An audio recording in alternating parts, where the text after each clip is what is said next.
Hello everyone, welcome to the class. Very good evening. कैसे हैं आप सब? आई होप आप लोग अच्छे होंगे और आपके एग्जाम की प्रिपरेशन भी अच्छी खासी चल रही होगी। तो बेसिकली देखो, अभी का जो क्लास है हमारा, हम लोग पेपर नंबर 1 करने वाले हैं। पेपर नंबर 1 में कंप्यूटर यूनिट जो है, कंप्यूटर यूनिट से मेरा मतलब है आईसीटी का क्लास हम करेंगे और आईसीटी का ये रिवीजन क्लास रहेगा। ठीक है, तो सभी को ये क्लास को जरूर से वॉच करना। रिवीजन क्लास है तो मैं ज्यादा कुछ एक्सप्लेन नहीं करूंगी, शॉर्ट में आपको टर्म्स को क्लियर करना है, समझाना है, सो दैट आप एग्जाम का क्वेश्चन को क्लियर कर सको। ठीक है, तो माय नेम इज निधि साइनी। मैं आपको पेपर 1 के साथ साथ 2 की भी प्रिपरेशन कराती हूँ। पेपर नंबर 2 हमारा कॉमर्स है एंड पेपर नंबर 1 हमारा सभी का जो जनरल पेपर होता है सेम। ठीक है, तो चलो स्टार्ट करते हैं। मीनिंग से स्टार्ट करेंगे। सबसे पहले हम देखेंगे कि कंप्यूटर का मतलब क्या होता है। कंप्यूटर, बट उससे पहले एक वर्ड है आईसीटी। इसका फुल फॉर्म क्या होता है? That is a information and communication technology. Information and communication technology, जो कि हम ऑनलाइन मोड से करते हैं, ऑनलाइन माध्यम से करते हैं, राइट है। तो उसी तरीके से हम इसमें किसका हेल्प लेते हैं? Digital internet. ठीक है, तो इसी सबको हमें इस यूनिट में कवर करना है। सबसे पहले हम जानेंगे ये वर्ड कंप्यूटर का मतलब क्या होता है। कंप्यूटर क्या होता है? कंप्यूटर एक इलेक्ट्रॉनिक डिवाइस है। एक इलेक्ट्रॉनिक डिवाइस है, सिंपल लैंग्वेज में हम इसको बोल सकते हैं। अब कंप्यूटर का ना जनरेशन है, कंप्यूटर का जनरेशन है, जिससे हर बार आपको क्वेश्चन देखने को मिला होगा। जैसे कि अगर हम जनरेशन की बात करें तो कंप्यूटर का डेवलपमेंट पर बेसिकली ये फोकस करता है। किस पे फोकस करता है? कंप्यूटर का डेवलपमेंट पर फोकस करता है। स्टेजेस ऑफ डेवलपमेंट बोल लो या ऐसे कुछ। ठीक है, जिसमें हम सबसे फर्स्ट जनरेशन की बात करें, सबसे पहला जो जनरेशन था कंप्यूटर का, जो कि आपका 1940 से लेकर के 1956 की बात करता है, जिसमें हमने वैक्यूम ट्यूब का हेल्प लिया। वैक्यूम ट्यूब का हेल्प लिया। ठीक है, electricity mean circuit electricity circuit को जनरेट करने में, ड्रम्स ऑफ मेमोरी। तो पहला जो सबसे कंप्यूटर था ना, वो सबसे ज्यादा आपका इलेक्ट्रिसिटी कंजम्पशन करता था। इलेक्ट्रिसिटी ज्यादा कंजम्पशन करता था, तो हायर इलेक्ट्रिसिटी कंजम्पशन में यहाँ पे लिख रही हूँ। साथ ही साथ यहाँ पर जो हम लैंग्वेज यूज करते थे प्रोग्रामिंग के लिए, वो आपका मशीन लैंग्वेज था। कौन सा लैंग्वेज था? मशीन लैंग्वेज था। यहाँ पर आप जो लैंग्वेज यूज करते थे, तो ये फर्स्ट जनरेशन की बात करिए, जहां पर हमने वैक्यूम ट्यूब को याद रखना है, ज्यादा इलेक्ट्रिसिटी लेता था। हम मशीन लैंग्वेज को प्रोग्रामिंग लैंग्वेज के लिए यूज करते थे। अगर हमसे पूछा जाए फर्स्ट जनरेशन कंप्यूटर का कुछ नाम बताओ, दिस इज एनियक, यूनिवैक, ठीक है, एंड एडवैक, EDVAC। ठीक है, तो ये ऑल टुगेदर किसके बारे में है? फर्स्ट जनरेशन के बारे में है, जो आपको याद रखना है। ठीक है, उसी तरीके से आपका सेकेंड जनरेशन भी है। सेकेंड जनरेशन, हम सेकेंड जनरेशन में हमने क्या यूज किया? ट्रांजिस्टर को यूज किया। ट्रांजिस्टर्स, तो ये सब आपको याद रखना है कि फर्स्ट जनरेशन में हमने क्या यूज किया, सेकेंड जनरेशन में हमने क्या यूज किया। फर्स्ट जनरेशन में हमने वैक्यूम ट्यूब को यूज किया था, ठीक है, और सेकेंड में हमने ट्रांजिस्टर्स को यूज किया। ट्रांजिस्टर्स आपका यहाँ पर यूज हुआ। यहाँ पर जो आपका प्रोग्रामिंग लैंग्वेज था, ठीक है, ये मशीन लैंग्वेज के साथ साथ, ये ऐसे क्यों लिख रहा है? ठीक है, ये आपका मशीन लैंग्वेज के साथ साथ हम यहाँ पर असेंबली लैंग्वेज को भी हमने यूज किया। असेंबली लैंग्वेज को भी हमने यहाँ पर यूज किया। ठीक है, ये आपका फर्स्ट ऑपरेटिंग सिस्टम था। यहाँ पर कोर मेमोरी डेवलप हुआ। कोर मेमोरी डेवलप्ड, और यहाँ पर हमने अपने डिवाइस में मैग्नेटिक टेप को भी यूज किया था। मैग्नेटिक टेप को भी यूज किया था। Magnetic tape were use. तो अगर आपसे सेकेंड जनरेशन का कंप्यूटर का एग्जांपल पूछा जाए, दैट इज योर FORTRAN। ठीक है, हनीवेल हो गया, तो ये आपका सेकेंड जनरेशन में आएगा। तो इसमें से आपको याद क्या रखना है? याद रखना है आपको कि हमने सेकेंड जनरेशन में ट्रांजिस्टर्स का हेल्प लिया था, फर्स्ट जनरेशन में वैक्यूम ट्यूब का हेल्प लिया था। उसी तरीके से अब हम थर्ड जनरेशन को देखेंगे और थर्ड जनरेशन में हमने क्या यूज किया वो हम यहाँ से देखेंगे। ठीक है, थर्ड जनरेशन। अब आ गया आपका थर्ड जनरेशन। थर्ड जनरेशन की जब बात आती है तो हमने इंटीग्रेटेड सर्किट का हेल्प लिया। इंटीग्रेटेड सर्किट, ठीक है, इंटीग्रेटेड सर्किट। यहाँ पर जो कंप्यूटर डिवाइस था वो लो पावर यूज करता था, POWER, लो पावर कंजम्पशन यहाँ पर होता था। और यहाँ पर आपका हमने हाई लेवल लैंग्वेज को यूज किया, हाई लेवल लैंग्वेज को यूज किया था। ठीक है, अब यहाँ पर आपका जो थर्ड जनरेशन में डिवाइस आ जाएगा वो IBM 360, PDP, ऐसे डिवाइसेस आ जाएंगे। तो हमें याद रखना क्या है यहाँ पर कि हमने थर्ड जनरेशन में इंटीग्रेटेड सर्किट का हेल्प लिया था, इंटीग्रेटेड सर्किट डेवलप हुई थी। उसके बाद आया आपका फोर्थ जनरेशन, थर्ड जनरेशन के बाद आया आपका फोर्थ जनरेशन। फोर्थ जनरेशन, तो फोर्थ जनरेशन में क्या था आपका, यहाँ पर जो डिवाइस था ये काफी, मतलब यहाँ पर आपको जो याद रखने का है that is very large scale integrated circuit, integrated circuit. ठीक है, very large scale integrated circuit, जिसको हम शॉर्ट में VLSI बोलते हैं। ठीक है, ये हमारा फोर्थ जनरेशन का था। तो ये है आपका, और अभी जो जनरेशन चल रहा है that is a fifth generation. अभी वाला जो डिवाइस आपने देखा है ये स्पीड में भी काफी फास्ट है, आप इजिली इसको कैरी भी कर सकते हो और आप कहीं एक दूसरे से दूसरी जगह तक लेकर के भी जा सकते हो। AI टूल का भी इसमें यूज होता है। तो टोटल आपका 5 जनरेशन है, जिसमें सबसे पहला जनरेशन में आपको याद रखने वाला पॉइंट जो एग्जाम पॉइंट ऑफ व्यू से इम्पोर्टेंट है, ट्रांजिस्टर्स यूज हुआ था फर्स्ट जनरेशन में। उसके बाद इंटीग्रेटेड सर्किट यूज हुआ, इंटीग्रेटेड सर्किट यूज हुआ। एंड उसके बाद आपका यूज हुआ, सॉरी, ट्रांजिस्टर्स था सेकेंड में। सबसे पहले तो वैक्यूम ट्यूब यूज हुआ, वैक्यूम ट्यूब यूज हुआ, फिर ट्रांजिस्टर यूज हुआ, फिर इंटीग्रेटेड सर्किट यूज हुआ। ठीक है, उसके बाद फोर्थ में very large scale integrated, and fifth generation जो अभी आपने देखा है दैट इज हम करंट टाइम की बात कर रहे हैं। ठीक है, करंट टाइम की हम यहाँ पर बात कर रहे हैं।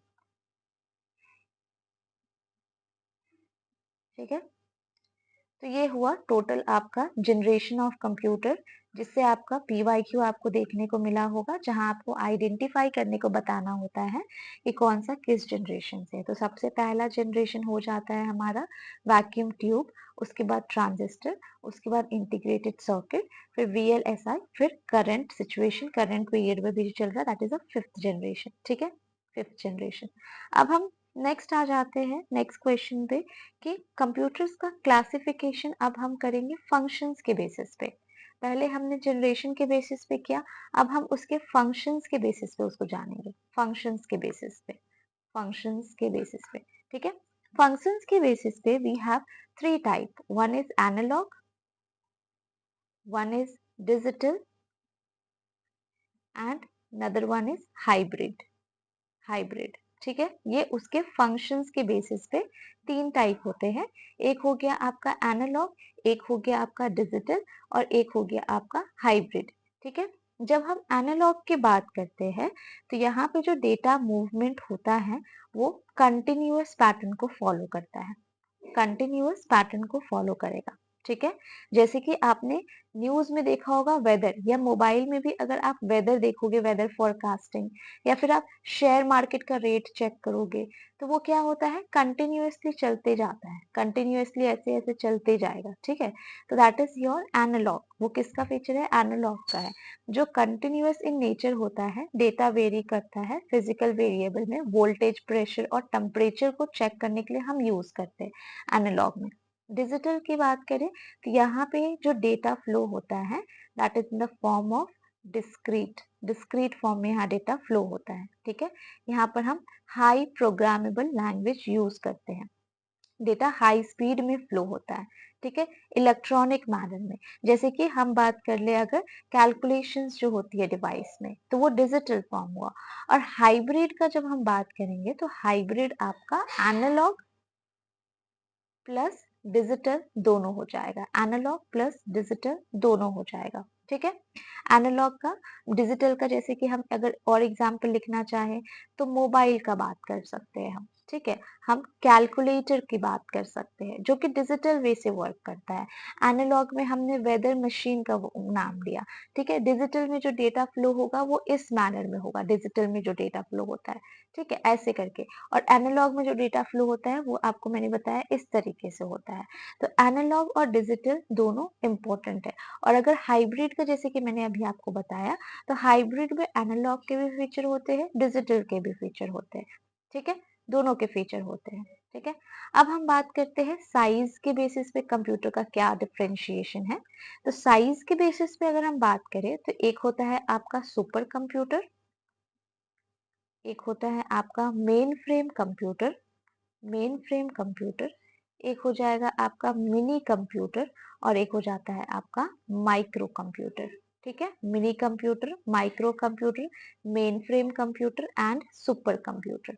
तो सुपर कंप्यूटर की बात करें तो ये आपका अ, एक ऐसा कंप्यूटर होता है जो स्टॉक एनालिसिस कर सकता है, वेदर फोरकास्टिंग कर सकता है, इलेक्ट्रॉनिक वे से डेटा को चेक कर सकता है।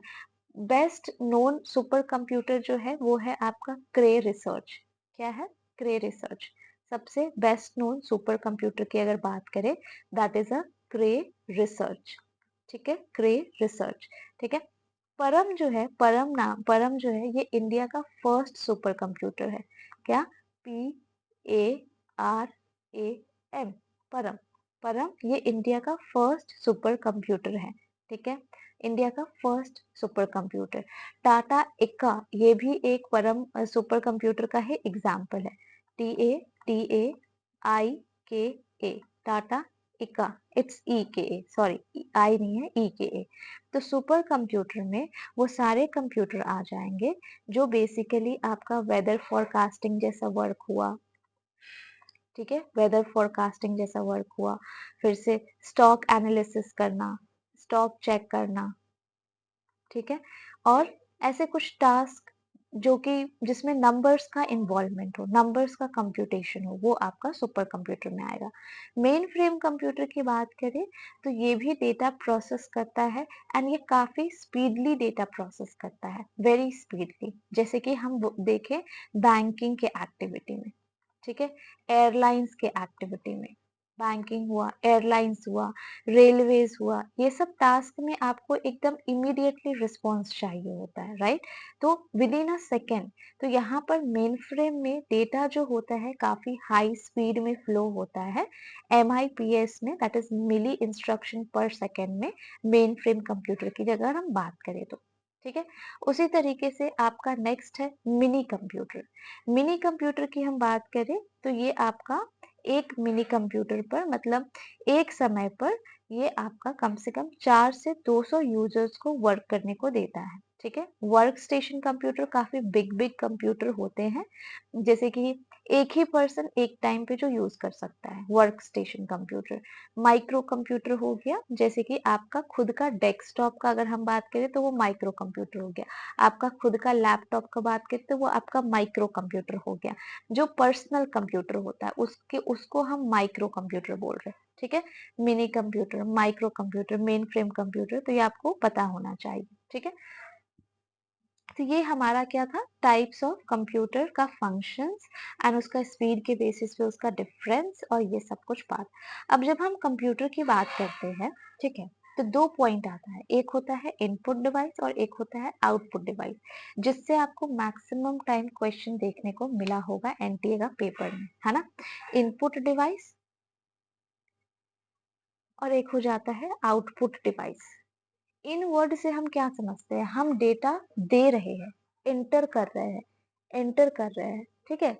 इन मतलब हुआ कि हम डेटा एंटर कर रहे हैं, ठीक है। और आउट मतलब क्या हुआ, हम डेटा को रिसीव कर रहे हैं, डेटा को रिसीव कर रहे हैं, ठीक है। ये इनपुट है और ये आउटपुट है। इन मतलब हम डेटा एंटर कर रहे हैं। अब खुद सोच करके बताओ, इनपुट हम जिस जिस डिवाइस से डेटा एंटर कर सकते हैं, क्या हम कीबोर्ड से कुछ टाइप करके एंटर कर सकते हैं डेटा? यस। हम माउस से क्लिक करके बता सकते हैं सिस्टम को कि हमें क्या रिस्पॉन्स चाहिए, क्या रिस्पॉन्स नहीं चाहिए, हमें कौन सा इमेज देखने को है, कौन सा इमेज नहीं देखने को है। तो ये एक इनपुट डिवाइस में कंसिडर किया जाएगा। ठीक है, इनपुट डिवाइस। ठीक है, इनपुट एंड आउटपुट डिवाइस। वही अगर मैं आउटपुट डिवाइस की बात करूं, तो जो मॉनिटर होता है, मैं स्क्रीन की बात कर रही हूँ। आपको एनटीए का एडमिट कार्ड चेक करना होगा, आप कीबोर्ड से एनटीए टाइप करोगे, सिस्टम को वो समझ में आएगा, सिस्टम आपको रिस्पॉन्स दिखाएगा आपके स्क्रीन पर, दैट इज अ आउटपुट। तो इनपुट में क्या क्या आ सकता है? कीबोर्ड आ गया, माउस आ गया, जॉयस्टिक आ गया जो कि माउस के जैसा ही परफॉर्म करता है, लाइट पेन आ गया। ठीक है, स्कैनर भी आपका इनपुट डिवाइस है, स्कैनर।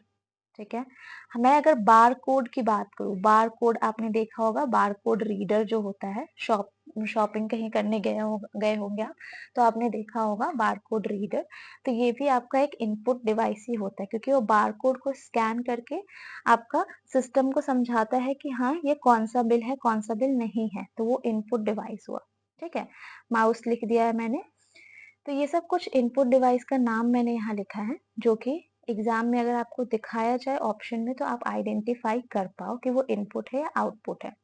ठीक है, वही आउटपुट डिवाइस का मैंने लिखा, मॉनिटर लिखा है, प्रिंटर लिखा है, आपको प्रिंट करके दिया जाता है ना, प्रिंट करके दिया जाता है। आपका हेडफोन हो गया, जिससे आपको साउंड सुनने मिलता है ना। अच्छा, माइक्रोफोन इनपुट होगा या आउटपुट होगा? तो माइक्रोफोन आपका इनपुट होगा, क्योंकि वो आपके वॉइस को रिकॉर्ड करता है। ठीक है, आपको उससे कुछ मिलता नहीं है, वो बस आपके वॉइस को रिकॉर्ड करता है। ठीक है, आउटपुट में और आप क्या लिख सकते हो? स्पीकर लिख सकते हो, ये आउटपुट हो जाएगा। ठीक है, विजुअल डिस्प्ले यूनिट लिख सकते हो, है ना। तो ये सब कुछ आउटपुट डिवाइस के बारे में मैंने आपको बताया। अब जिस तरीके से इनपुट डिवाइस होता है एंड आउटपुट डिवाइस होता है, उसी तरीके से एक डिवाइस होता है, that is peripheral device. Peripheral device, spelling अगर रॉन्ग होगा तो स्पेलिंग पे मत जाना। ठीक है, मुझे जो जो टॉपिक याद आ रहा है मैं वो सब आपको करा दे रही हूँ बस। पेरीफेरल डिवाइस क्या होता है? तो पेरीफेरल डिवाइस मतलब ऐसे डिवाइस होते हैं जिसको हम कंप्यूटर से कनेक्ट कर सकते हैं। मतलब हम ये बोल सकते हैं कि ये वो एक्स्ट्रा डिवाइस होता है जिसको हम अपने सिस्टम से कनेक्ट कर सकते हैं। जैसे कि मान लीजिए आप अपने लैपटॉप नहीं, आप अपने कंप्यूटर से अपने एक माउस को कनेक्ट कर सकते हो, चाहे लैपटॉप से भी माउस को कनेक्ट कर सकते हो। तो जो मैंने एक्स्ट्रा से कनेक्ट किया वो आपका पेरिफेरल डिवाइस कहलाता है। क्या कहलाता है? Peripheral device. मैं अपने सिस्टम से ड्राइंग पैड को कनेक्ट कर सकती हूँ, मुझे वो इंटरनल मिला नहीं है, मैं एक्स्ट्रा कनेक्ट कर सकती हूँ। तो जो मैं एक्स्ट्रा से ऊपर से कनेक्ट कर रही हूँ, that is a peripheral device, that is a peripheral device. मैंने अपने सिस्टम से प्रिंटर को कनेक्ट करके रखा है, सो दैट मैं जो भी पेज चाहूँ, जब भी चाहूँ, मैं प्रिंट निकाल सकूँ। तो ये क्या हो गया? ये एक पेरिफेरल डिवाइस कहलाएगा। क्या कहलाएगा? Peripheral device. ठीक है, तो पेरिफेरल डिवाइस मतलब वो सारे डिवाइस हो जाएंगे जिसको हम एक्स्ट्रा अपने डिवाइस से कनेक्ट कर सकते हैं, जो कि हमारे नीड के अकॉर्डिंग, हमारे नीड पे डिपेंड करता है कि हमें वो चाहिए या नहीं चाहिए। ठीक है, तो ये हो गया आपका पेरिफेरल डिवाइस का मतलब। उसी तरीके से अब हम नेक्स्ट आगे बढ़ते हैं। आउटपुट डिवाइस में हमने देखा प्रिंटर। तो प्रिंटर से ना आपको याद रहना चाहिए कि कुछ क्वेश्चंस पूछते हैं एनटीए, जो कि प्रिंटर से ही रिलेटेड होता है। प्रिंटर के कुछ टाइप्स होते हैं। ठीक है, आउटपुट डिवाइस अगर हम बात करें प्रिंटर का, तो प्रिंटर क्या है? प्रिंटर एक आउटपुट डिवाइस है। ठीक है, प्रिंटर एक आउटपुट डिवाइस है। आउटपुट डिवाइस है क्योंकि वो हमें प्रिंट करके देता है। ठीक है, तो प्रिंटर के कुछ टाइप्स होते हैं। एक हो जाता है आपका इम्पैक्ट प्रिंटर, और एक हो जाता है आपका non impact printer. Non impact printer, एक हो गया इम्पैक्ट प्रिंटर और एक हो गया नॉन इम्पैक्ट प्रिंटर। तो नॉन इम्पैक्ट और इम्पैक्ट प्रिंटर किसको बोलते हैं, ये आपको पता होना चाहिए, क्योंकि इससे भी पीवाईक्यू आपने देखा होगा। तो जब भी हम इम्पैक्ट प्रिंटर की बात करते हैं, तो ये आगे और टू टाइप्स का होता है। एक हो गया कैरेक्टर प्रिंटर कैरेक्टर प्रिंटर, और एक हो गया आपका लाइन प्रिंटर। ठीक है, कैरेक्टर प्रिंटर मतलब होता है हम एक एक कैरेक्टर की बात करें, वर्ड टू वर्ड की बात करें, जिसमें आ जाता है आपका Daisy wheel printer, Daisy wheel printer, and दूसरा हो जाता है dot matrix printer, dot matrix printer. तो एक हो गया आपका कैरेक्टर प्रिंटर, कैरेक्टर प्रिंटर के अंदर Daisy printer and dot matrix printer. उसी तरीके से दूसरा हो जाता है आपका लाइन प्रिंटर, और लाइन प्रिंटर के अंदर आता है drum printer and chain printer, chain printer.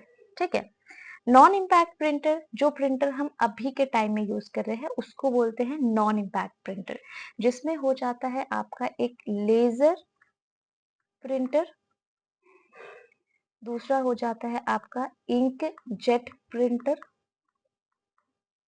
And तीसरा है आपका थर्मल प्रिंटर।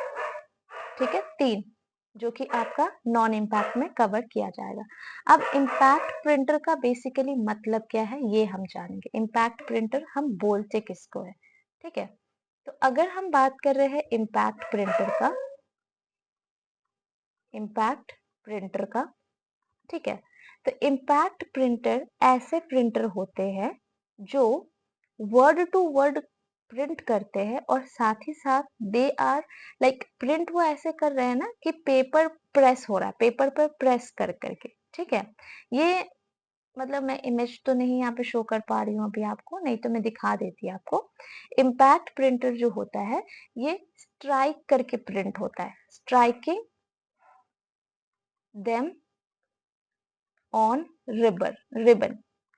मतलब मैं किसकी बात कर रही हूँ? कैरेक्टर्स की। जो वर्ड जो प्रिंट हो रहे हैं ना वो स्ट्राइक होते हैं रिबन से। ठीक है, प्रेस होता है पेपर पे तब जाके प्रिंट होता है। इम्पैक्ट प्रिंटर जो होता है ये लो कॉस्ट का होता है, लो कॉस्ट कंज्यूमेबल,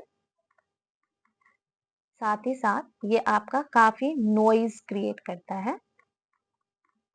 ठीक है, ये आपका प्रिंट करता है और लो कॉस्ट में प्रिंट आप कर सकते हो। साथ ही साथ यहाँ पर जो प्रिंट होता है, जब आपका मतलब कुछ भी मान लो प्रिंट हो रहा है ना, तो फिजिकल कांटेक्ट में आता है पेपर। ठीक है, फिजिकल मशीन के साथ फिजिकल कांटेक्ट में आता है सो दैट इमेज प्रोड्यूस हो सके। तो इम्पैक्ट प्रिंटर दो तरीके का होता है, जैसे कि कैरेक्टर प्रिंटर देखा हमने और एक देखा हमने लाइन प्रिंटर।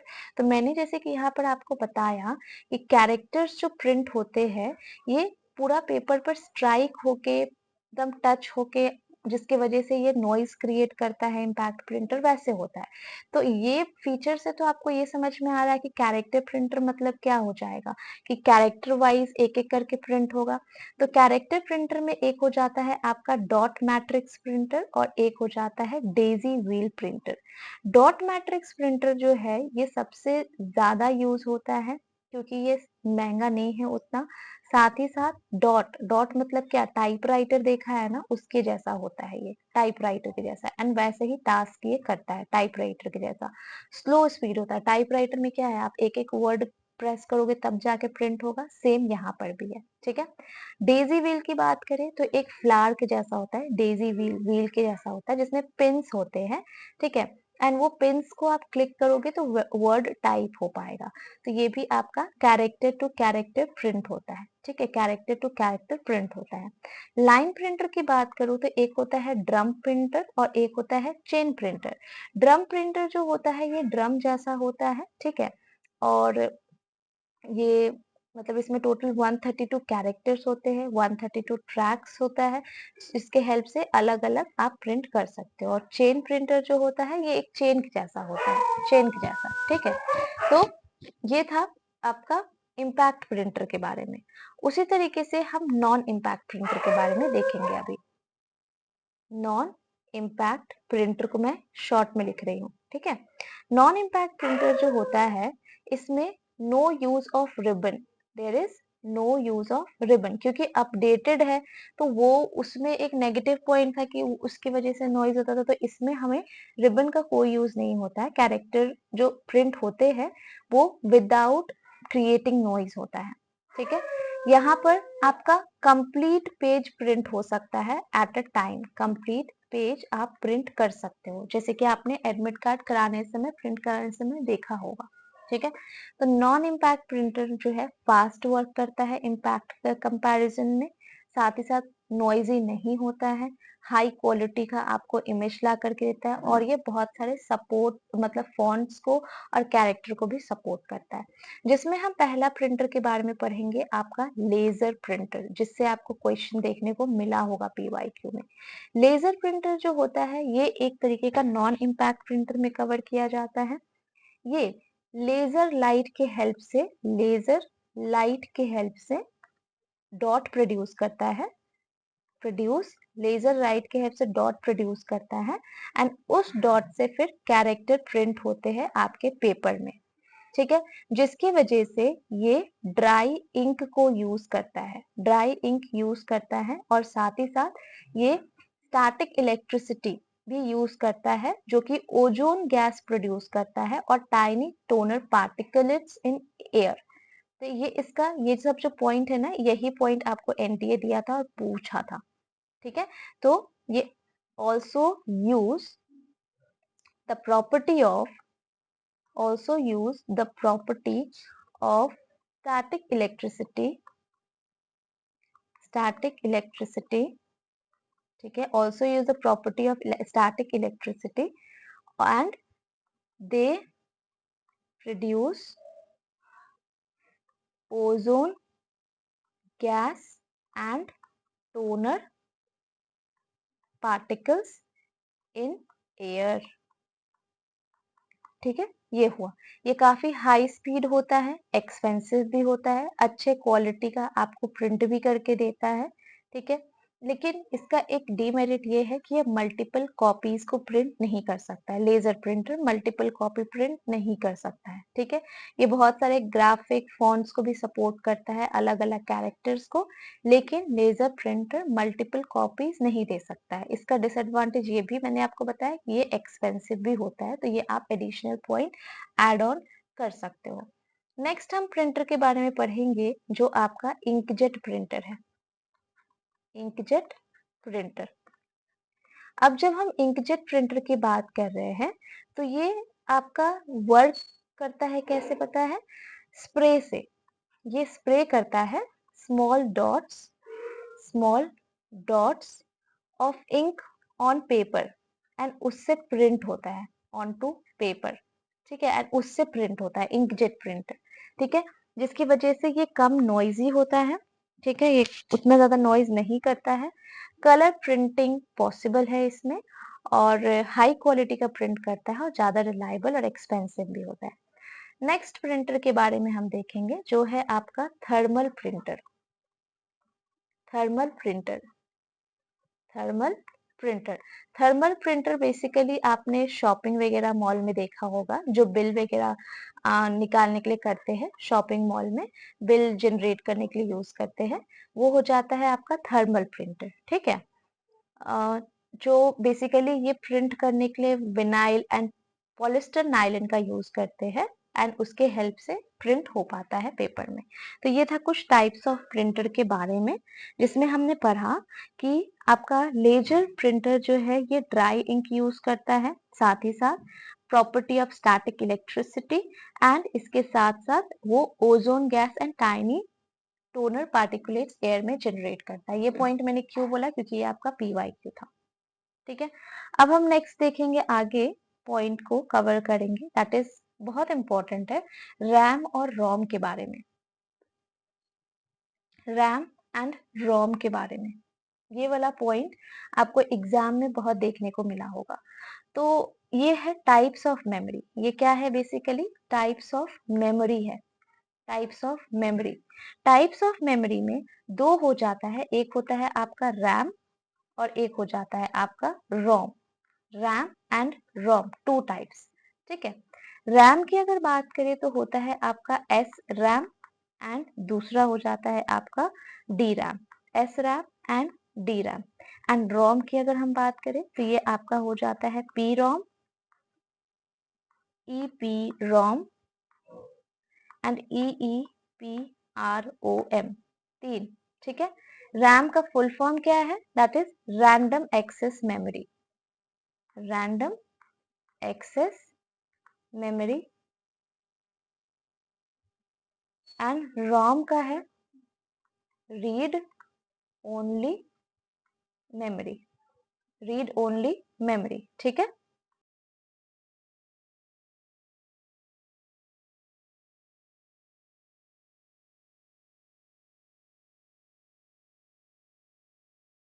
अब जहां ये रैम और रोम का डिस्कशन हो रहा है वहां दो वर्ड जरूर आएगा, एक हो जाता है वॉलेटाइल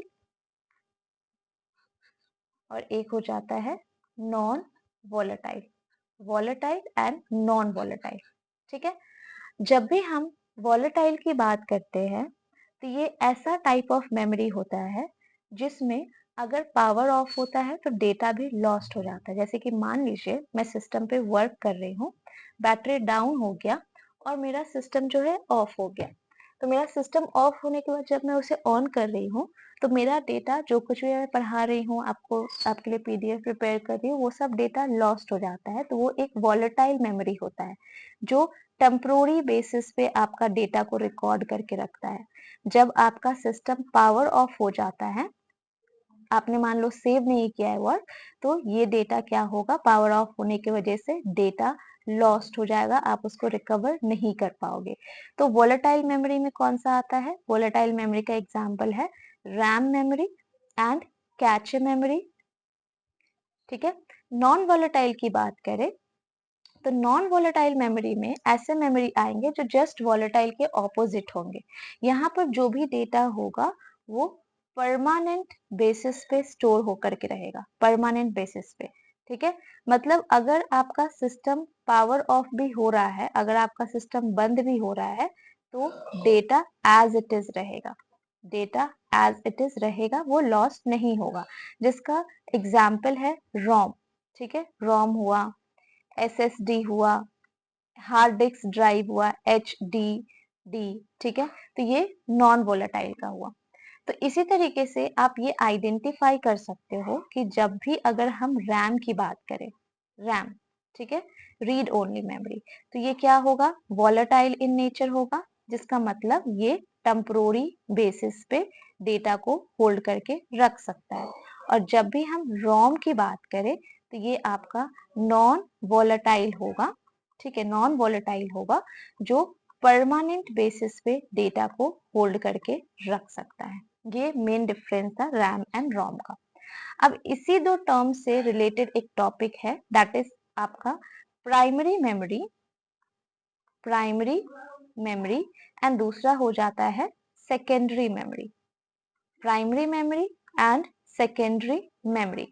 जब कभी भी हम प्राइमरी मेमोरी की बात करेंगे तो इसमें रैम और रोम दोनों आएगा, रैम एंड रोम दोनों आएगा। अब ये रैम रोम होता कहाँ है?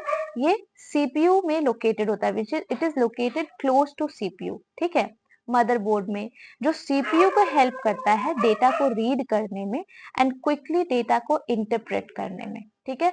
डेटा स्टोर करके रखता है, ठीक है, और डेटा आपको देता है जब जरूरत होता है। दैट मीन्स प्राइमरी मेमोरी में रैम एंड रोम दोनों आ जाएगा।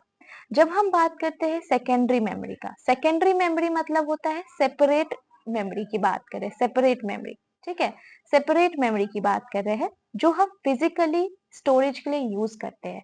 जैसे कि सेकेंडरी मेमोरी में आपका आ जाएगा एसएसडी कार्ड, है ना, हार्ड डिस्क ड्राइव, जिसको हम सेपरेटली अपने डिवाइस के साथ ऐड कर सकते हैं स्टोरेज पर्पस के लिए, डेटा को स्टोर करके रखने के लिए, जो डायरेक्टली हम अपने सिस्टम से कनेक्ट करके रख सकते हैं। जब हमें जरूरत पड़ा हम उसे लगाए, नहीं जरूरत है उसको रिमूव कर दिए। तो ये आपका सेपरेट होता है डिवाइस से, ठीक है, लेकिन ये आपका डिवाइस के अंदर होता है, इट इज इनसाइड डिवाइस, ठीक है, इट इज इनसाइड डिवाइस और this is a separate part of device, ठीक है। तो प्राइमरी मेमोरी में जैसे कि मैंने बताया आपको रैम रोम दोनों आ जाता है। तो रैम आपका वॉलेटाइल मेमोरी है जो प्राइमरी बेसिस पे डेटा को स्टोर करके रखता है एंड सॉरी टेम्पोररी बेसिस पे डेटा को स्टोर करके रखता है एंड जब सिस्टम आपका ऑफ हुआ तो डेटा भी लॉस्ट हो जाता है, ठीक है। उसी तरीके से रैम का 2 टाइप्स मैंने आपको बताया था, एक डी रैम और एक एस रैम। रैम का फुल फॉर्म आपको पता है, बस डी का यहाँ लिख रही हूँ। डी का मतलब होता है डायनामिक और यहाँ पर एस का मतलब होता है स्टैटिक। Dynamic and static. जब कभी हम डायनामिक की बात करेंगे तो डायनामिक मतलब क्या हुआ, वो चेंज होते रहता है, स्टेबल नहीं है, जिसकी वजह से ये इनएक्सपेंसिव होता है। जो ज्यादा इधर उधर करता है ना, वो इनएक्सपेंसिव होता है, आप ऐसे याद रख सकते हो। इधर उधर ज्यादा करने की वजह से ये थोड़ा स्लो टास्क भी करता है एस रैम के कंपैरिजन में।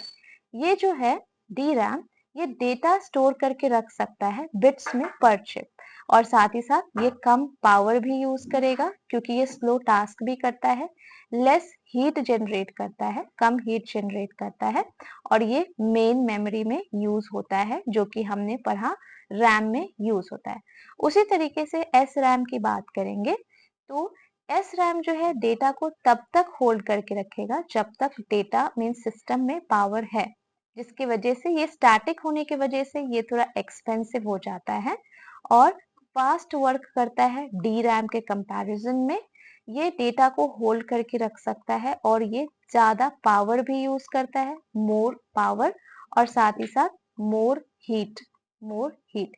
ये आपका एस रैम की हम बात करें तो एस रैम कहाँ पे पाया जाता है, कैचे में पाया जाता है। This is used for cache. ठीक है।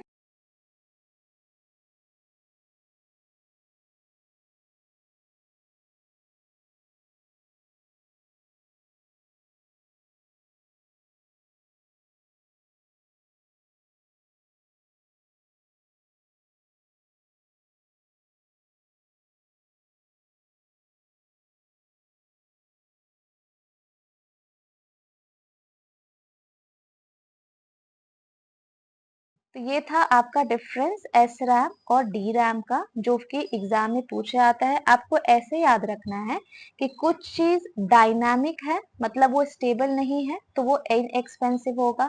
इनएक्सपेंसिव मतलब अगर सस्ता है दैट मीन्स स्लो काम करेगा, कम पावर यूज करेगा, कम हीट जनरेट करेगा और मेन मेमोरी में ये पाया जाता है। एस रैम मतलब ये स्टैटिक है जिसकी वजह से एक्सपेंसिव, फास्ट वर्क करता है, ज्यादा पावर यूज करता है, ज्यादा हीट जनरेट करता है और ये कैचे में पाया जाता है। ठीक है। ये एस रैम और डी रैम का डिफरेंस हुआ शॉर्ट में, जिससे आप कुछ क्वेश्चंस तो बना ही लोगे अगर आएगा तो। नेक्स्ट हम देखेंगे कैचे और रैम का क्या डिफरेंस है, क्योंकि कैचे और रैम दोनों आपने देखा अभी कि दोनों आपका प्राइमरी मेमोरी में ही आएगा, प्राइमरी मेमोरी में ही काउंट होगा। तो दोनों का मेन डिफरेंस क्या है, कैचे और रैम का, कैचे और रैम का। ठीक है। जब हम बात करते हैं कैचे का, जब हम बात कर रहे हैं कैचे का, तो कैचे आपका वो आपका डेटा स्टोर करके रखता है जो आपका फ्यूचर में आपको हेल्प कर सकता है। जैसे कि मान लो आप एनटीए का वेबसाइट पे अभी फ्रिक्वेंटली विजिट कर रहे होंगे, तो एनटीए के साइट को वो स्टोर करके रखेगा। नेक्स्ट टाइम से अगर आप सिर्फ एन भी टाइप करोगे ना, तो वो ऑटोमेटिकली फेच कर लेगा कि आपको एनटीए के वेबसाइट पे जाना है। तो ये कैसे पॉसिबल हुआ, ये कैचे के हेल्प से पॉसिबल हो पाया है। तो कैचे जो है ये डेटा स्टोर करके रखता है, डेटा स्टोर करके रखता है, दैट टू ऑनलाइन रिसोर्सेस। ठीक है। स्टोर करता है data that to online resources, जिसके हेल्प से आप इजिली और फास्टली डेटा को एक्सेस कर सको।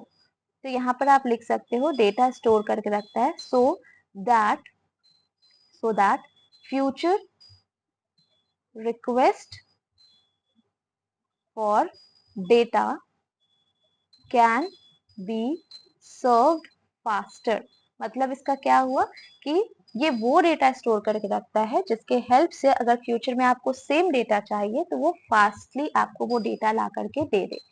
और रैम की अगर हम बात करें तो रैम सिर्फ तभी तक डेटा स्टोर करके रखता है, रैम तभी तक डेटा स्टोर करके रखता है जब तक आपका डिवाइस इज इन यूज। अगर आपने सेव करके रखा है तब तो ठीक है, अगर मान लो 1 सेकेंड के लिए आपने नहीं सेव करके रखा है, ठीक है, मान लो एक सेकेंड के लिए कि आपने सेव नहीं करके रखा है और आप वर्क करे जा रहे हो, आपने सेव नहीं किया है अपने डेटा को, तो रैम ये बताता है कि अगर आप सेव नहीं करोगे तो सिस्टम अगर बंद हुआ तो डेटा भी गया।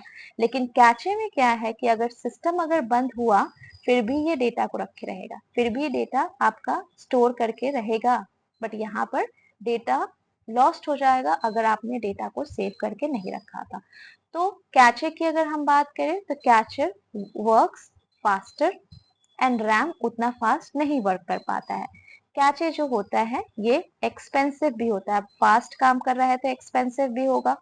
इसका कैपेसिटी थोड़ा कम होता है रैम के कंपैरिजन में, तो कैपेसिटी इज लोअर और यहाँ पर कैपेसिटी क्या होगा, हाइयर होगा।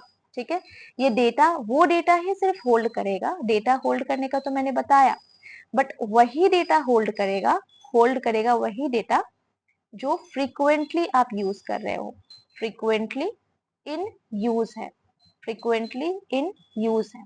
ठीक है, और रैम की बात करें तो रैम सिर्फ वही डेटा को होल्ड करके रखेगा जो करेंटली इन यूज है, करेंटली इन यूज। मतलब कैचे आपका फ्रीक्वेंटली जो आपने डेटा विजिट किया उस पर फोकस करता है और रैम करेंटली डेटा विजिटेड पर। ठीक है, करेंटली डेटा विजिटेड पर। अब कैचे के जैसा ही एक कुकीज होता है, कैचे के जैसा ही कुकीज होता है, तो मैं यहाँ कैचे लिख रही हूँ और यहाँ कुकीज लिख रही हूँ और इन दोनों का डिफरेंस अब आपको क्लियर कर रही हूँ।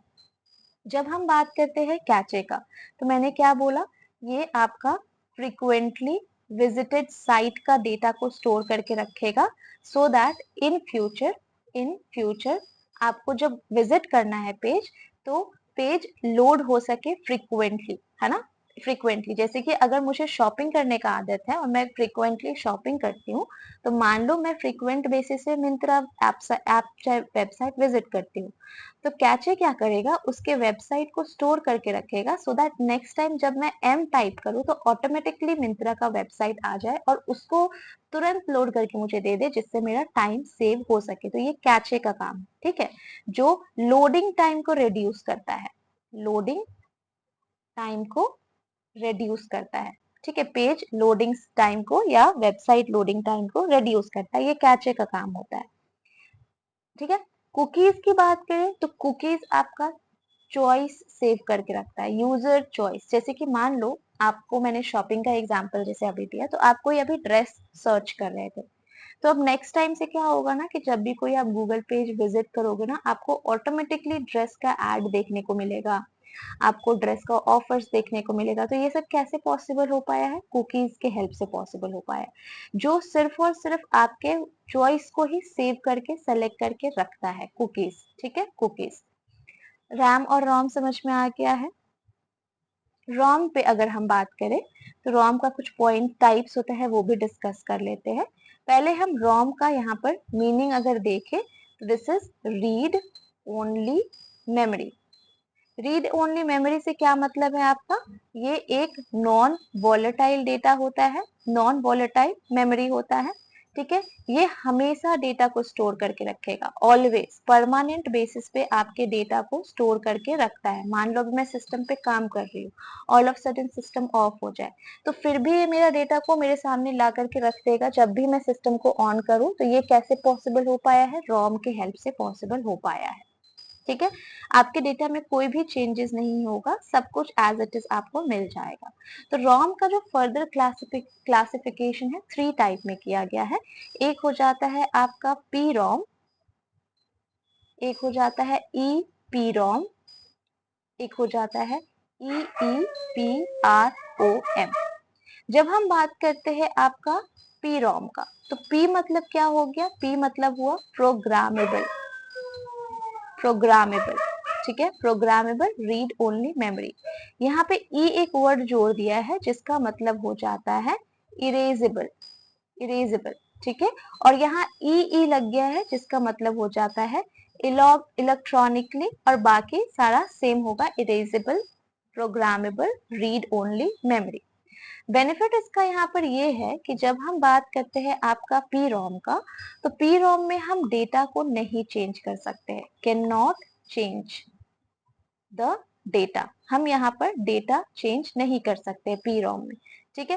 पी रोम की जब भी बात होगी याद रखना यहाँ पर डेटा को चेंज करना पॉसिबल नहीं है। एक बार आपने प्रोग्रामिंग कर दी, अब वो चेंज नहीं हो पाएगा। लेकिन अगर हम EPROM का बात करें तो यहाँ पर आप डेटा को इरेज कर सकते हो, ठीक है, प्रीवियस डेटा को इरेज कर सकते हो अल्ट्रा वायलेट रेज के हेल्प से, अल्ट्रा वायलेट लाइट के हेल्प से आप डेटा को इरेज कर सकते हो एंड प्रीवियस डेटा को इरेज करके न्यू डेटा को रीप्रोग्राम कर सकते हो। लेकिन EEPROM में फिर क्या होता है, EEPROM में आप इलेक्ट्रिक फील्ड के हेल्प से डेटा को इरेज करते हैं एंड फिर नया डेटा को रिकॉर्ड करते हैं, ठीक है।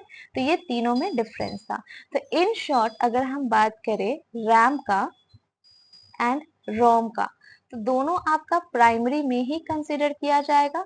मेन डिफरेंस यही है कि ये एक वॉलेटाइल मेमोरी में आता है और ये एक नॉन वॉलेटाइल में आएगा, ठीक है। ये रैम डेटा को MB में स्टोर करके रखता है, रोम GB में डेटा स्टोर करके रखता है। याद रखना, रैम डेटा को MB में स्टोर करके रखेगा एंड रोम GB में। ये आपका रैम जो है नॉर्मल वर्क के लिए यूज होता है और रोम हमेशा स्टार्टअप हुआ, startup processing, basic input output system में यूज होता है। यहाँ पर डेटा आपका फास्टर वर्क करता है और यहाँ पर डेटा स्लोअर वर्क करता है, ठीक है। रैम जो है टेम्पोररी बेसिस पे डेटा को स्टोर करके रखेगा और रोम परमानेंट बेसिस पे डेटा को स्टोर करके रखेगा, ठीक है। अब मैंने रोम से ही मतलब एक सेकेंडरी मेमोरी का जैसे कि आपको बताया था कि सेकेंडरी मेमोरी में एक हो जाता है आपका SSD और एक हो जाता है HDD, SSD और दूसरा हो जाता है HDD, ठीक है। अब इसका मतलब क्या होता है, देखो SSD और HSD का अगर हम बात करें तो ये दोनों ही आपका सेकेंडरी मेमोरी में आएंगे। HDD आपका एक ट्रेडिशनल तरीका है डेटा को स्टोर करके रखने का, ठीक है, जहां पर एक स्पिनिंग प्लेटर होता है और स्पिनिंग प्लेटर से टच करके वो वर्क करता है, मूव होता है, रीड करता है, तब डेटा तब एक्सेस कर पाता है। वेरएज SSD अगर हम बात करें तो ये मॉडर्न में काउंट होता है, नया वे है डेटा को स्टोर करके रखने का, जो इंस्टेंट आपको डेटा का एक्सेस भी प्रोवाइड करता है, जिसकी वजह से SSD आपका फास्टर वर्क करेगा और ये थोड़ा स्लो वर्क करेगा। इसमें एक कैसेट जैसा होता है और यहाँ पर एक ऐसे लगे रहता है मशीन जैसा, और इससे टच होके ये जब मूव करता है ऐसे गोल गोल मूव करेगा तो आवाज भी करता है, थोड़ा कुछ इलेक्ट्रिक शॉक जैसा भी इसमें इश्यूज होता है, ठीक है। तो ये हुआ दोनों का बेसिक डिफरेंस, ठीक है। SSD का शॉर्ट लाइफ स्पैन होता है, लाइफ, और यहाँ पर इसका लॉन्ग लाइफ स्पैन होता है। ये एक्सपेंसिव होता है, अब मॉडर्न है तो एक्सपेंसिव होगा ही, ये चीपर होता है, चीपर, ठीक है। ये इस सब का बेसिक पॉइंट हो गया। कॉम्पैक्ट डिस्क क्या होता है, कॉम्पैक्ट डिस्क मतलब हम सीडीज की बात करें, सीडी आपने अपने स्कूल टाइम में प्रोजेक्ट वगैरह बनाया होगा, सीडी देखा होगा, सीडी का फुल फॉर्म है कॉम्पैक्ट डिस्क। CDR का फुल फॉर्म क्या होता है, कॉम्पैक्ट डिस्क रिकॉर्डेबल, जिसमें हम डेटा को एक बार अगर रिकॉर्ड कर लिए तो कर लिए, एक बार हम डेटा को रिकॉर्ड करके रख सकते हैं और सिर्फ रीड कर सकते हैं। उसी तरीके से CDRW होता है कॉम्पैक्ट डिस्क रीराइटेबल, जिसपे हम डेटा को इरेज करके दोबारा से रीराइट कर सकते हैं, ठीक है। तो तीन इसका ऑप्टिकल स्टोरेज, मतलब देखो इससे भी आपका क्वेश्चन आया हुआ है कि हमारा ऑप्टिकल स्टोरेज कितना होता है। ऑप्टिकल स्टोरेज की बात करें that is one is your CD का कॉम्पैक्ट डिस्क, एक होता है डीवीडी डिजिटल वर्सेटाइल डिस्क होता है, और एक होता है ब्लू रे डिस्क, ब्लू रे डिस्क, ठीक है। कॉम्पैक्ट डिस्क आपका सबसे स्मॉल डेटा स्टोरेज करके रखता है, उसके बाद डीवीडी आता है, उसके बाद ब्लू रे डिस्क आता है। ब्लू रे डिस्क आपका एटलीस्ट 25 GB डेटा होल्ड करके रख सकता है, ठीक है। एंड अगर डुअल लेयर का डिस्क है तो 50 GB भी कर पाएगा। SD कार्ड क्या होता है, SD कार्ड का भी आपने देखा है, दैट इज फुल फॉर्म क्या है, secure digital card. SD card का फुल फॉर्म है secure digital card, secure digital card, ठीक है। ये हम मोबाइल में या कैमरा में या फिर पहले एयरपॉड्स होता था उसमें भी लगा करके हम रखते हैं, जिससे हम गाना सुन सकते हैं, गाना स्टोर करके रख सकते हैं। तो that is a SD card, जो कि आपका 16 GB, 8 GB, 4 GB, 2 GB, 32 GB, up to 64 GB तक का भी आता है। ठीक है, तो SD कार्ड बहुत ही इंपॉर्टेंट ये वाला पेज होने वाला है आपके लिए, क्योंकि ये वाला से बहुत बार क्वेश्चन आ चुका है इसका सीक्वेंस। ठीक है, मेमोरी हायरार्की की बात करें तो सबसे पहले आपका CPU आता है। CPU के बाद, एक मिनट फिर से लिखती हूँ, हाँ, CPU आएगा सबसे पहले, फिर रजिस्टर्स, उसके बाद आएगा कैचे मेमोरी, जिसमें आपका SRAM भी आ जाएगा, SRAM। ठीक है, उसके बाद आ जाता है आपका मेन मेमोरी, जिसमें DRAM आ जाएगा। उसके बाद आएगा आपका magnetic disk, optical disk and last is magnetic tape. तो अगर हमें चेक करना है, this is for level number 0। उसके बाद आपका लेवल 1 पे कैचे मेमोरी है, लेवल 2 पे मेन मेमोरी है, लेवल 3 पे आपका मैग्नेटिक डिस्क है, एंड लेवल 4 पे आपका ऑप्टिकल डिस्क एंड मैग्नेटिक क्या है, टेप लिखा है ना मैंने, मैग्नेटिक टेप। ठीक है, मैग्नेटिक टेप। तो इसका सीक्वेंस आप एज इट इज लर्न कर लेना, क्योंकि ये एग्जाम में पूछते हैं। ठीक है, ठीक है। सबसे फास्ट कौन होता है इसमें, ये भी मैं बता दे रही हूँ। तो सबसे फास्ट अगर स्पीड में हम देखें, स्पीड की हम बात करें, तो CPU सबसे फास्ट होता है, एंड सबसे स्लो होता है आपका मैग्नेटिक टेप। ठीक है, सबसे स्लो मैग्नेटिक टेप। और अगर हम बात करें कॉस्ट का, तो सबसे फास्ट स्पीड होने की वजह से ये सबसे हाई कॉस्ट भी होता है, और ये सबसे लो कॉस्ट हो जाएगा। ठीक है, ये हो गया आपका एक टेबल जो कि आपको याद करना है। CPU, register, cache memory, main memory, magnetic disk, optical disk and magnetic tape. ऐसे आप इसको लिख करके याद कर लेना। ठीक है, नेक्स्ट हम देखेंगे कंप्यूटर सॉफ्टवेयर के बारे में। अब कंप्यूटर सॉफ्टवेयर की बात करें तो एक होता है आपका सिस्टम सॉफ्टवेयर और एक होता है आपका एप्लीकेशन सॉफ्टवेयर। कंप्यूटर का सॉफ्टवेयर का बात करें अब, तो एक हो जाता है आपका सिस्टम सॉफ्टवेयर और एक हो जाता है आपका एप्लीकेशन सॉफ्टवेयर। ठीक है, अब जब कभी हम बात करते हैं सिस्टम सॉफ्टवेयर का, तो सिस्टम सॉफ्टवेयर मतलब क्या हो जाएगा, जिसके वजह से आपका सिस्टम चल रहा है, जिसके वजह से आपका मोबाइल चल रहा है। जैसे कि आपका मोबाइल में एंड्रॉइड की अगर हम बात करें तो वो सिस्टम सॉफ्टवेयर होगा। आपके लैपटॉप में अगर हम विंडोज की बात करें तो वो सिस्टम सॉफ्टवेयर होगा। आपके डिवाइस की हम लिनक्स की बात करें तो वो सिस्टम सॉफ्टवेयर होगा। मतलब सिस्टम सॉफ्टवेयर मतलब होता ये है कि ये बेसिकली आपका सिस्टम को कैसे वर्क करना है। आपका सिस्टम लो लेवल लैंग्वेज समझेगा, हाई लेवल लैंग्वेज समझेगा, वो होता है आपका सिस्टम सॉफ्टवेयर। ठीक है, सिस्टम सॉफ्टवेयर। एंड अगर हम एप्लीकेशन सॉफ्टवेयर की बात करें, तो एप्लीकेशन सॉफ्टवेयर हो गया जैसे कि आपके डिवाइस में, आपके मोबाइल में आपने कोई गेम इंस्टॉल कर रखा है, तो वो एप्लीकेशन सॉफ्टवेयर में काउंट होगा। किस में काउंट होगा, एप्लीकेशन सॉफ्टवेयर में। तो एप्लीकेशन सॉफ्टवेयर जो होता है ना, ये आपका पर्टिकुलर किसी नीड को फुलफिल करने के लिए होता है। जैसे कि मान लो मैंने अपने लैपटॉप में OBS स्टूडियो इंस्टॉल करके रखा है, तो ये क्या होगा, ये एप्लीकेशन सॉफ्टवेयर फॉल होगा, क्योंकि ये OBS स्टूडियो को इंस्टॉल करने का एक स्पेसिफिक नीड है, मेरा स्पेसिफिक वांट है। आपने अपने सिस्टम में मान लीजिए कोई वर्क करने, जैसे कि टैली करने के लिए आपने टैली प्राइम डाउनलोड कर रखा है, तो ये एप्लीकेशन सॉफ्टवेयर होगा जो कि एक पर्टिकुलर टास्क के लिए होता है, पर्टिकुलर वर्क के लिए होता है। जैसे कि आपने नोट बनाने के लिए माइक्रोसॉफ्ट नोट को डाउनलोड कर रखा है, this is a application software, ये एप्लीकेशन सॉफ्टवेयर में काउंट होगा। एप्लीकेशन सॉफ्टवेयर जो किसी पर्टिकुलर टास्क के लिए होता है। पर्टिकुलर टास्क के लिए होता है। अब जैसे कि मुझे मान लो एक्सेल का काम है तो मैं माइक्रोसॉफ्ट एक्सेल को ओपन करूंगी।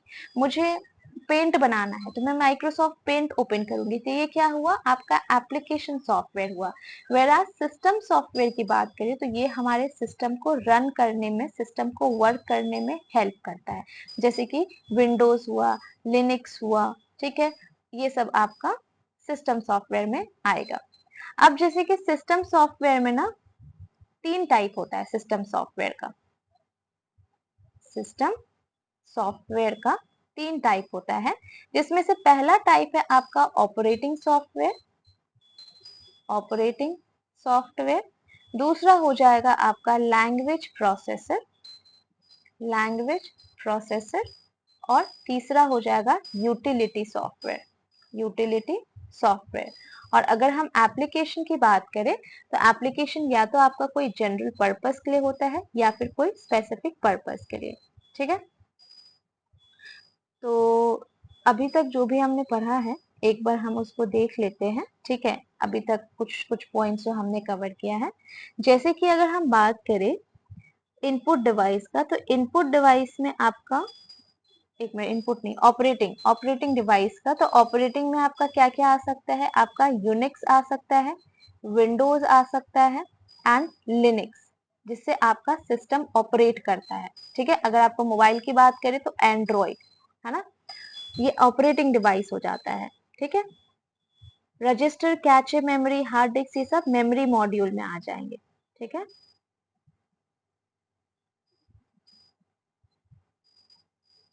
ओके,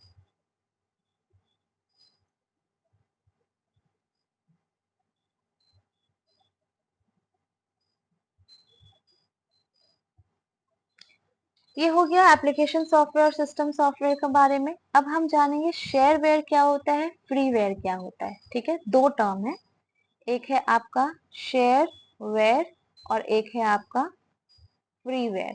फ्रीवेयर, ठीक है। जब हम बात करते हैं शेयरवेयर का और फ्रीवेयर का, शेयरवेयर मतलब होता है ये बिल्कुल फ्री होता है यूजर्स के लिए, फ्री टू यूज। ठीक है, कोई इसमें पेमेंट नहीं करना है, कोई दिक्कत नहीं है, आप आराम से इसको यूज कर सकते हैं, आराम से आपको, आप सब कुछ वॉच भी कर सकते हैं। शेयरवेयर में आपको फुल पैकेज दी जाती है, लेकिन इसके लिए भी आपको एक लिमिटेड टाइम दी जाती है, लिमिटेड टाइम रहता है। जैसे कि अगर हम बात करें स्पॉटिफाई का, स्पॉटिफाई, स्पॉटिफाई में आपको सुनने गाना दिया जाएगा बट एक लिमिटेड टाइम के लिए, उसके बाद आपको बोलेंगे क्या, पे करो, अगर इससे अच्छा सर्विसेज चाहिए तो उसके लिए यू हैव टू पे। यूट्यूब में भी अभी आजकल आने लगा है कि अगर आपको एड फ्री देखना है तो इसके लिए आप इसका सब्सक्रिप्शन ले सकते हो, तो ये किस में काउंट होगा, शेयरवेयर में होगा। लेकिन अगर हम फ्रीवेयर की बात करें तो this is without any cost, without any cost to whole, मतलब पूरा टाइम ये पूरा फ्री ऑफ कॉस्ट होता है। जैसे कि अगर आप व्हाट्सएप यूज कर रहे हो तो व्हाट्सएप में तो आपको कोई पेमेंट नहीं करना पड़ता है व्हाट्सएप यूज करने के लिए। आप इंस्टाग्राम यूज कर रहे हो, ठीक है, तो इसके लिए भी आपको कोई पेमेंट नहीं करना होता है। ठीक है, तो शेयरवेयर में बेसिकली क्या है कि अगर आपको इसका प्रीमियम वर्जन यूज करना है, प्रीमियम वर्जन यूज करना है तो आप उसके लिए क्या करोगे, पेमेंट करोगे। बट आपका फ्रीवेयर में ऐसा कुछ नहीं है। शेयरवेयर आपको कुछ सॉफ्टवेयर होते हैं जो ट्रायल के लिए आपको फ्री ऑफ कॉस्ट दिया जाता है लिमिटेड टाइम के लिए, बट उसके बाद आपको कुछ रेस्ट्रिक्शंस लगा दिया जाता है, जो कि शेयरवेयर का मतलब हो गया। और freeware totally free of cost होता है। ठीक है, ये क्यों किया जाता है, सो दैट आपके एप्लीकेशन के बारे में, आपके मान लो आपके प्रोडक्ट के बारे में मार्केट को नॉलेज हो सके, इस वजह से हम फ्रीवेयर पर शिफ्ट करते हैं। ठीक है, फ्रीवेयर पर शिफ्ट करते हैं।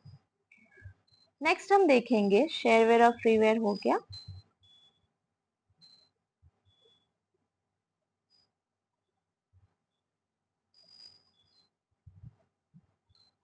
अच्छा, ये यूटिलिटी सॉफ्टवेयर क्या होता है, यूटिलिटी सॉफ्टवेयर मतलब हुआ कि मान लीजिए आपने अपने डिवाइस में एंटीवायरस डाउनलोड करा रखा है।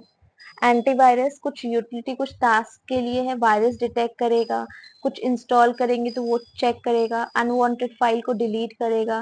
तो ये यूटिलिटी सॉफ्टवेयर मतलब हुआ कुछ ऐसा सॉफ्टवेयर की हम बात कर रहे हैं जो किसी पर्टिकुलर टास्क के लिए ही सिर्फ डिजाइन किया गया है एंड पर्टिकुलर टास्क को ही परफॉर्म करता है। जैसे कि आपका एंटीवायरस सॉफ्टवेयर हो गया, डेस्कटॉप विजेट्स हो गया, बैकअप सॉफ्टवेयर हो गया। ठीक है, ये पॉइंट्स हमने कवर कर लिया। अब हम नेक्स्ट जानेंगे सिंक्रोनस एंड असिंक्रोनस कम्युनिकेशन क्या होता है। बेसिकली तो ये आपका कम्युनिकेशन में कवर होता है, बट यहाँ पे हम इसे कंटिन्यू कर सकते हैं क्योंकि ये आपका जैसे कि आईसीटी का भी एक पार्ट है, बोल सकते हैं इसको। सिंक्रोनस एंड असिंक्रोनस का कॉन्सेप्ट बहुत ही इजी है, मैंने इसके लिए एक शॉर्टकट भी निकाल रखा है।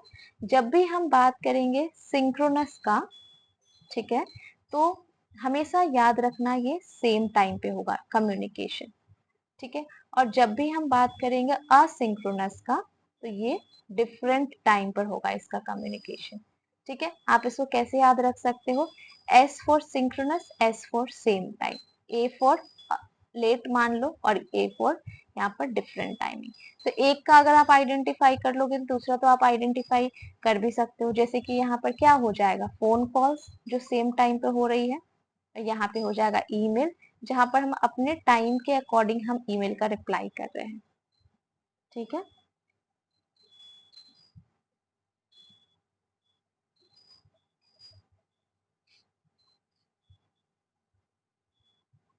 अच्छा, कंप्यूटर में एक हार्डवेयर भी होता है और एक सॉफ्टवेयर भी होता है। कंप्यूटर का हार्डवेयर का हम बात कर रहे हैं एंड हम सॉफ्टवेयर का बात कर रहे हैं। अब ये हार्डवेयर और सॉफ्टवेयर क्या होता है देख लेते हैं। जब भी हम कंप्यूटर का हार्डवेयर की बात करते हैं तो हार्डवेयर मतलब वो सब कुछ हो जाएगा दैट वी कैन टच। ठीक है, वी कैन टच, हम उसको टच कर सकते हैं, हम उसको चेंज कर सकते हैं। लेकिन सॉफ्टवेयर मतलब वो सब कुछ आ जाएगा जो हमारे सिस्टम में ऑलरेडी इन बिल्ट है। ठीक है, जिसको हम चेंज नहीं कर सकते हैं। जैसे कि अगर हम बात करें सॉफ्टवेयर में, आपका डिवाइस में क्रोम है, क्या आप क्रोम के कलर्स को चेंज कर सकते हो? रेड ग्रीन और येलो होता है तो ग्रीन को ब्लू, ब्लू को येलो ऐसे कर सकते हो? नहीं, तो वो सॉफ्टवेयर कहलाएगा। और हार्डवेयर मतलब हो गया जैसे कि आपने कुछ मान लो पेपर प्रिंट आउट कराया, ठीक है, तो आप उसमें चेंजेस कर सकते हो, दैट इज अ हार्डवेयर। इसका एक अच्छा एग्जांपल मैं एक बार देख लेती हूँ।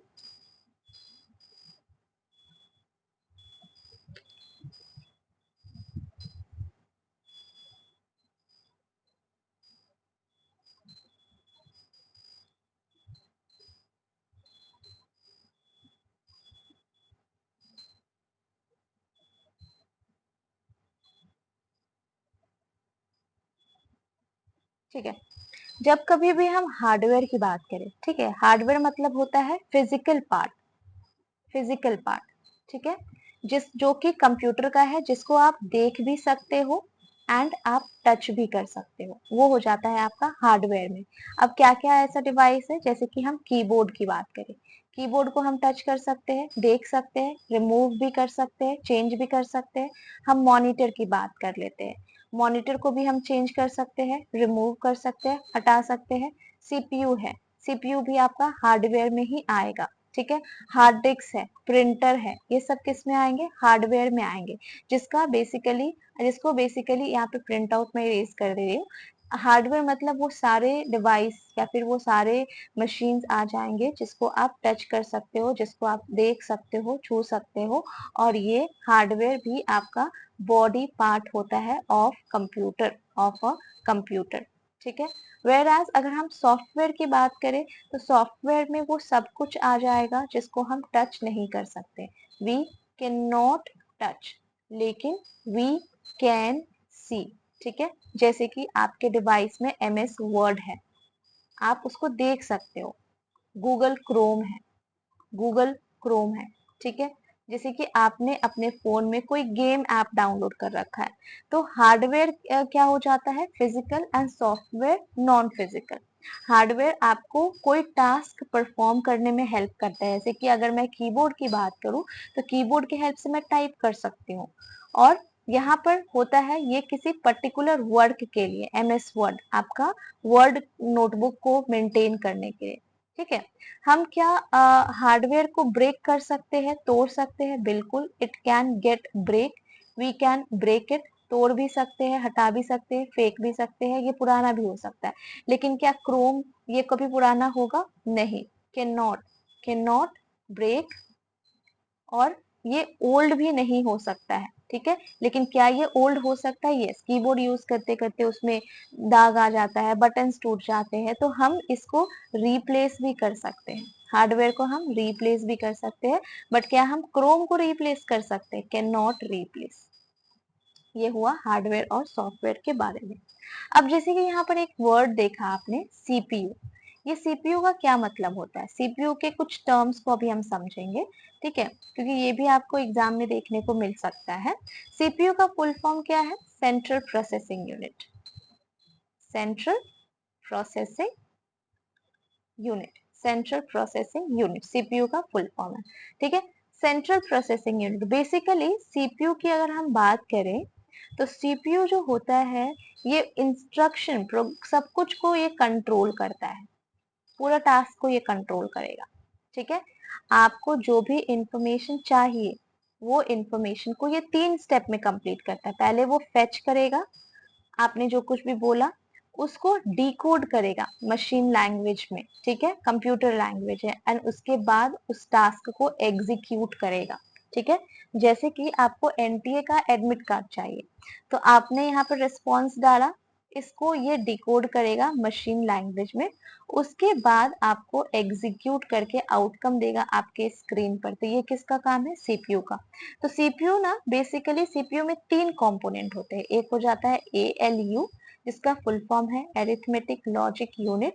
एक हो जाता है सीयू, जिसका फुल फॉर्म है कंट्रोल यूनिट, और एक है एमयू, जिसका फुल फॉर्म है मेमोरी यूनिट। एएलयू कैलकुलेशंस का काम करता है। किसका काम करता है? कैलकुलेशंस का। ये बस याद रखना, addition, subtraction, division, multiplication. Control unit जो है ये कंट्रोल करता है, डेटा कैसे फ्लो होगा, डेटा फ्लो को मैनेज करता है, कंट्रोल करता है। ठीक है, सीयू। एंड मेमोरी यूनिट की बात करें तो मेमोरी यूनिट जो है आपका फाइनल, मतलब फाइनल टास्क करता है डेटा स्टोर करके रखना। ठीक है, डेटा स्टोर करके रखना। एएलयू ने क्या कैलकुलेशन किया, क्या हुआ सीपीयू का, सब कुछ ये डेटा को स्टोरेज का काम मेमोरी यूनिट का होता है। तो सीपीयू बेसिकली क्या है? सीपीयू को अगर हम बोले तो जैसे कि हमारा ब्रेन होता है ना, बॉडी का जो सारा टास्क करता है ब्रेन के हेल्प से, तो CPU is a brain of computer. CPU क्या है? सीपीयू ब्रेन है कंप्यूटर का। ठीक है, वैसे ही कंप्यूटर का बैकबोन क्या है? कंप्यूटर का बैकबोन मदरबोर्ड है। मदरबोर्ड आपने देखा होगा, ग्रीन कलर का होता है। मैंने डिटेल क्लास में ये सब कवर कर रखा है ऑलरेडी। तो motherboard is a backbone of computer, backbone of computer, याद रखना ये चीज। ठीक है, मदरबोर्ड बैकबोन होता है कंप्यूटर का। ठीक है, अभी और क्या बचा एक बार देख लेते हैं।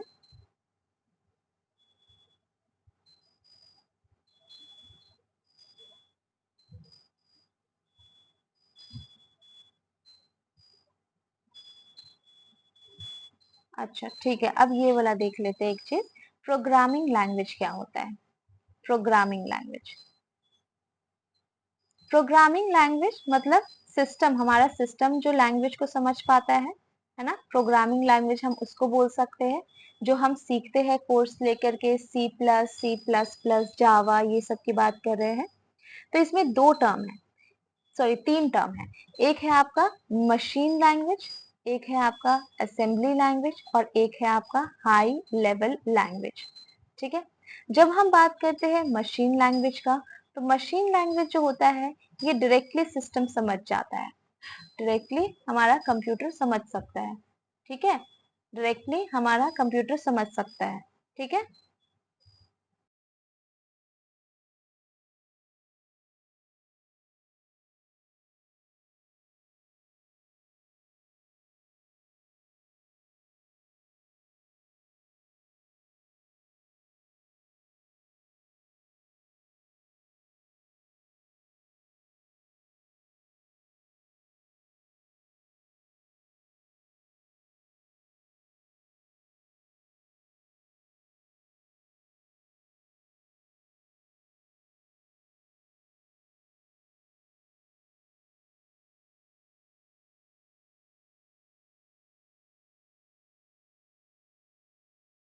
मशीन लैंग्वेज होता है और AL that is assembly language and HLL that is high level language।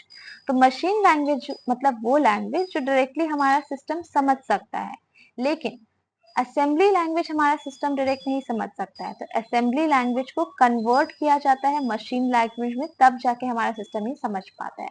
और high level language that is, इसमें पहले ये कंपाइलर होता है, फिर इसको कन्वर्ट किया जाता है मशीन लैंग्वेज में। ठीक है, तो इसको हम ज्यादा डिटेल्स में भी नहीं देखेंगे उतना। असेंबलर जो होता है सारे लैंग्वेज प्रोसेसर को कन्वर्ट करता है, उसके बाद इंटरप्रेट किया जाता है एंड देन कंपाइलर आता है। मतलब बेसिकली 3 स्टेप है। पहला स्टेप हो गया असेंबलर का एंड दूसरा स्टेप हो गया आपका इंटरप्रेटर का। मैं ज्यादा डिटेल्स में ये सब कवर नहीं कर रही हूँ। एंड लास्ट हो जाता है कंपाइलर का। अगर हम बात करें ये तीनों में इंटरप्रेटर और कंपाइलर का, तो इंटरप्रेट मतलब क्या होता है, ट्रांसलेशन करना एक स्टेटमेंट को दूसरे लाइन में, दूसरे स्टेटमेंट में। ठीक है, मतलब मशीन लैंग्वेज में सिस्टम के लिए जो करता है। कंपाइलर जो होता है ये भी ट्रांसलेशन ही करता है, दोनों का काम ट्रांसलेशन का ही है। लेकिन जब हम बात करते हैं इंटरप्रेट का, तो ये एक स्टेटमेंट को वन टाइम ट्रांसलेशन करता है। मतलब बेसिकली ये लॉन्ग टाइम प्रोसेस होता है। ठीक है, ज्यादा समय लेता है। लेकिन अगर हम कंपाइलर की बात करें तो ये एंटायर डॉक्यूमेंट को एट वंस ट्रांसलेट कर सकता है। एट वंस होल डॉक्यूमेंट को एट वंस ट्रांसलेट कर सकता है। और अगर मिस्टेक भी खोजना हो तो इंटरप्रेटर जो होता है ये थोड़ा टाइम लेता है मिस्टेक को एनालाइज करने में, लेकिन कंपाइलर जो होता है ये इमीडिएटली जो बोलते हैं ना कि मिस्टेक को आइडेंटिफाई करना, वो कर पाता है। अब हम नेक्स्ट टॉपिक पर आ गए हैं, दैट इज कंप्यूटर नेटवर्क पर। कंप्यूटर नेटवर्क पर, कंप्यूटर नेटवर्क से भी आपको क्वेश्चन देखने को मिला होगा, बहुत ही इंपॉर्टेंट है, जिसमें हम ये देखते हैं कि एक कंप्यूटर दूसरा कंप्यूटर से कैसे कनेक्टेड है। सबसे पहले हम लैन की बात करेंगे। लैन का फुल फॉर्म क्या है, लोकल एरिया नेटवर्क। मतलब हम अपने घर में जो इंटरनेट यूज करें, वाईफाई यूज करें, दैट इज अ लोकल, जो हम बात करते हैं लोकल एरिया नेटवर्क। वाइड हो जाता है फिर वाइड एरिया नेटवर्क, वैन हो जाता है वाइड एरिया नेटवर्क, जो थोड़ा ज्यादा एरिया कवर करेगा, जैसे कि आपके घर के आसपास का टेलीफोन लाइन हो गया, टेलीफोन लाइन हो गया वाइड एरिया नेटवर्क में। फिर हो जाता है MAN, that is metropolitan area network, जो कि बेसिकली एक सिटी की बात करता है, पूरा सिटी की बात करेगा या पूरा एरिया की बात करेगा। ठीक है, तो अगर हम देखें एक पैन भी होता है, that is personal area network, जैसे कि आपका खुद का ब्लूटूथ कनेक्शन।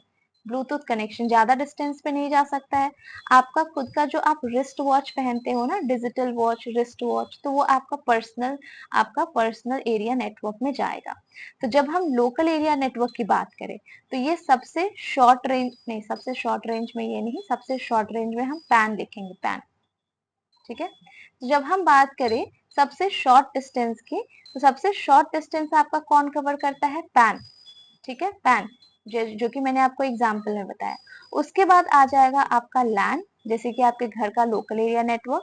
फिर आ जाएगा आपका वैन, वाइड एरिया नेटवर्क। एंड सबसे वाइड कवर करता है MAN, that is metropolitan area network. उसी तरीके से कैन भी होता है, जो कि कैंपस एरिया नेटवर्क को कवर करता है। सैन भी होता है, स्टोरेज एरिया नेटवर्क, बट आपको इतना जानना कंपलसरी है जो स्क्रीन पे लिखा हुआ है। अब 3 टर्म है आपका, one is internet, next is intranet, intranet, और नेक्स्ट हो जाता है एक्स्ट्रानेट, एक्स्ट्रानेट। ये 3 टर्म को अभी समझेंगे हम। ठीक है, इंटरनेट, इंट्रानेट एंड एक्स्ट्रानेट। जब हम बात करते हैं इंटरनेट की, तो इंटरनेट मतलब मैं भी यूज कर सकती हूँ, दिल्ली में मेरी मौसी जी बैठी है वो भी यूज कर सकती है, बिहार में मेरे घर वाले बैठे हैं वो भी यूज कर सकते हैं।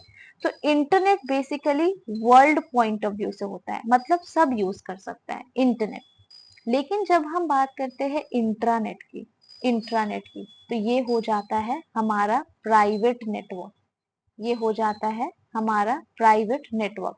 अब ये प्राइवेट नेटवर्क यूज कौन करता है, जो बिग बिग कंपनी, मतलब बड़ी बड़ी कंपनीज जो होती है, आपस में डेटा शेयर करते हैं, फाइल शेयर करते हैं, उनका खुद का कितना रिकॉर्ड्स होता है, तो उसको ओपन नेटवर्क में वो शेयर नहीं कर सकते, क्योंकि उनसे उनको ही प्रॉब्लम हो सकता है ना? उनका डेटा लॉस्ट हो सकता है, उनका डेटा करप्ट हो सकता है। तो ऐसे कंपनीज जो है इंट्रानेट का हेल्प लेती है, जो कि अपना खुद का प्राइवेट नेटवर्क रखते हैं एंड अपने एम्प्लॉइज के लिए वो इंट्रानेट का यूज करते हैं, सो दैट उनका डेटा कोई लीक ना कर सके, कोई उनका डेटा चोरी ना कर सके, ठीक है। और एक्स्ट्रा नेट की हम बात करें तो एक्स्ट्रा नेट भी ऑर्गेनाइजेशन ही बेसिकली यूज करते हैं एक्स्ट्रा नेट, लेकिन ये बेसिकली इंट्रानेट से एक स्टेप आगे हो जाता है, ठीक है। जैसे कि हमने अपने सप्लायर्स के लिए इंटरनेट रखा, हमने अपने कस्टमर्स के लिए इंटरनेट रखा है, ठीक है, सो दैट हमारा डेटा कोई हमारे कॉम्पिटिटर्स हमसे ना ले सके। तो सबसे कम एरिया की बात करें, सबसे कम ये हो जाता है आपका इंट्रानेट। इंट्रानेट जो बेसिकली पर्टिकुलरली आपका किसी एक कंपनी या प्राइवेट नेटवर्क को बताता है। उसके बाद हो जाएगा आपका एक्स्ट्रानेट, हाँ एक्स्ट्रानेट। एंड सबसे वाइड की अगर हम बात करें तो ये हो जाएगा आपका इंटरनेट। इंटरनेट, ठीक है। ये 3 टर्म्स हो जाते हैं जो कि आपको समझने का है। इंट्रानेट प्राइवेट नेटवर्क है, याद रखेंगे, जो हम सिर्फ अपने एम्प्लॉय पॉइंट ऑफ व्यू से, अपने कंपनी पॉइंट ऑफ व्यू से, सो दैट हमारे कंपनीज का डेटा आपस में शेयर हो सके, कोई एंटर ना कर सके, कोई थर्ड पार्टी जो हमें या फिर हमारे कंपनी को हार्म पहुंचा सकता है, वो होता है इंटरनेट के इंट्रानेट, ठीक है। और इंटरनेट जो सभी कोई एक्सेस कर सकता है, जिसमें कितना सारा प्रॉब्लम्स भी हो सकता है। तो ये सब से देखो, ये सब से बचने के लिए हम फायरवॉल का तो यूज कर सकते हैं। फायरवॉल क्या होता है? हमें सेव करने के लिए होता है, जो जो बेसिकली वेरीफाई करता है कि ये डेटा सही है या नहीं है, आना चाहिए आपके डिवाइस में या नहीं आना चाहिए, उस तरीके से, ठीक है। तो ये सब हो गया आपका कुछ बेसिक बेसिक पॉइंट्स इंटरनेट के बारे में।